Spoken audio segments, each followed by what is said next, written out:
Bueno, básicamente lo que quería mostrar era un recurso o una recomendación que suelo dar a veces, porque a veces me preguntan cuando estoy trabajando, ¿y cómo hago profe, cómo hago para dibujar una pluma, para pintar plumas, esas texturas de pelitos y cosas así? Y claro, son cosas distintas, ¿no? Una cosa son pelos, otra cosa son las plumas, aunque si a una pluma la vemos con un microscopio o la vemos con una lupa, nos vamos a dar cuenta que tiene como unos pelitos ahí.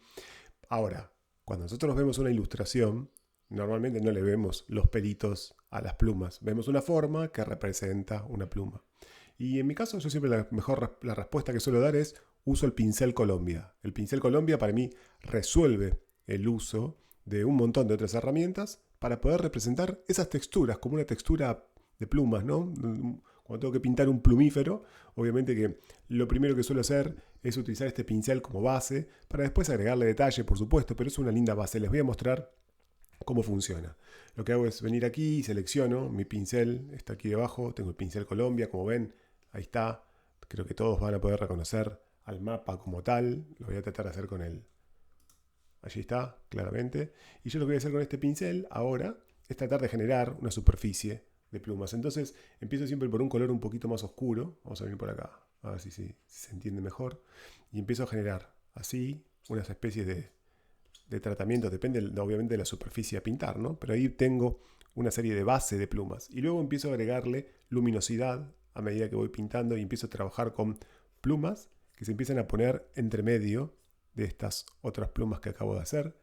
Y lo mismo va a pasar con las plumas que están por encima, ¿no? Entonces fíjense qué interesante cómo enseguida empieza a generarse una especie de superficie.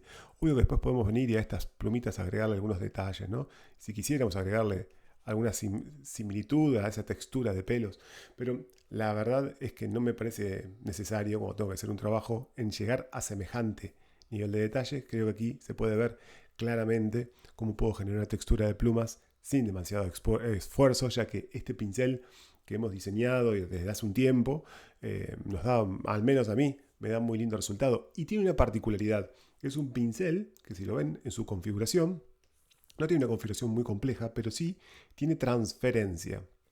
Y la transferencia, cuando está dada por la variación de la opacidad, está dada por la presión de la pluma, significa que si yo presiono suave, va a arrojar poca tinta, y si presiono fuerte, arroja mucha tinta. Además de otras configuraciones, pero eso es un dato muy importante. Entonces, por eso, cuando trabajamos vemos que queda como traslúcido. Si yo quisiera que no quede traslúcido, basta con destilar esta opción y podría hacer el mismo trabajo, como ven, sin que quede absolutamente nada traslúcido. Pero en lo personal, a mí me gusta mucho cómo queda ese efecto traslúcido, porque termina generando una textura, cuando uno lo ve desde lejos, una textura atractiva, y es como de pequeñas sombras y manchas, que es como que si fuese que texturiza la pluma al mismo tiempo. Así que bueno, se los dejo aquí, es una linda recomendación. El pincel Colombia es un pincel que no falla, se los dejo de paso para que puedan descargarlo aquí debajo. Y bueno, nada, espero que lo disfruten.